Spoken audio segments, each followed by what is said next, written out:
മോഷണമാരോപിച്ച് തിരുവനന്തപുരത്ത് ദളിത് സ്ത്രീക്ക് മാനസിക പീഡനമേൽക്കേണ്ടി വന്ന സംഭവത്തിൽ പോലീസ് ഉദ്യോഗസ്ഥർക്ക് എഫ്ഐആറിൽ ഗുരുതര പരാമർശങ്ങൾ.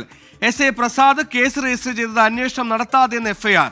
എസ്.ഐ. പ്രസാദും എ.എസ്.ഐ. പ്രസന്നകുമാറും ബിന്ദുവിന് അസഭ്യം പറഞ്ഞു. വീട്ടുടമയായ ഓമന ഡാനിയലും മകൾ നിശയും വ്യാജമൊഴി നൽകിയെന്നും എഫ്ഐആറിൽ പരാമർശമുണ്ട്. എഫ്ഐആറിന്റെ പകർപ്പ് 24 ലഭിച്ചു. ഷഫീദ് റാവുത്തർ തിരുവനന്തപുരത്ത് ചേരുന്നു. ഷഫീദ്, SC കമ്മീഷൻ നിർദ്ദേശപ്രകാരമായിരുന്നു ഈ പറഞ്ഞ കള്ളപ്പരാതി കൊടുത്ത വീട്ടുടമസ്ഥയ്ക്കും മകൾക്കും ഒപ്പം സ്റ്റേഷനിൽ മാനസികമായി പീഡിപ്പിച്ച ഉദ്യോഗസ്ഥർക്കുമെതിരെ കേസെടുത്തത്. ആ എഫ്ഐആറിൽ ഗുരുതര വകുപ്പുകൾ എന്തൊക്കെയാണ് വിശദാംശങ്ങൾ?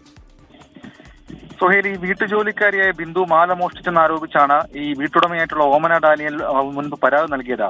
മാല നഷ്ടപ്പെട്ടത് ഏപ്രിൽ 18-നാണെങ്കിലും പരാതി നൽകിയത് 23-നായിരുന്നു. ബിന്ദുവിന്റെ വീട്ടിൽ അറിയിക്കാതെ ഒരു രാത്രി മുഴുവൻ പോലീസ് സ്റ്റേഷനിലെത്തി ബിന്ദുവിനെ ക്രൂരമായി ചോദ്യം ചെയ്തു. പിന്നീട് ഈ ഓമനയുടെ വീട്ടിൽ നിന്ന് തന്നെ മാല കണ്ടെത്തി. ഇതോടെയാണ് പോലീസ് സ്റ്റേഷനിൽ ദളിത് സ്ത്രീ നേരിട്ട ദുരനുഭവം പുറത്തറിയുന്നത്. മാസങ്ങൾക്ക് ശേഷം SC കമ്മീഷന്റെ നിർദ്ദേശത്തെ തുടർന്ന് ഇന്നലെയാണ് ബിന്ദുവിന്റെ പരാതിയിൽ പെരൂർക്കട പോലീസ് കേസെടുത്തിട്ടുള്ളത്. ഈ പോലീസ് ഉദ്യോഗസ്ഥർക്കെതിരെ അടക്കം ഗുരുതരമായിട്ടുള്ള ചില പരാമർശങ്ങൾ എഫ്ഐആറിൽ ഉണ്ട്. എസ്.ഐ. പ്രസാദ് കേസ് രജിസ്റ്റർ ചെയ്ത് അന്വേഷണം നടത്താതെയെന്ന് എഫ്ഐആറിൽ പറയുന്നു. എസ്.ഐ. പ്രസാദും എ.എസ്.ഐ. പ്രസന്നകുമാറും ബിന്ദുവിനെ അസഭ്യം പറഞ്ഞു. പോലീസ് സ്റ്റേഷൻ അന്യായമായി തടങ്കലിൽ വെച്ചു.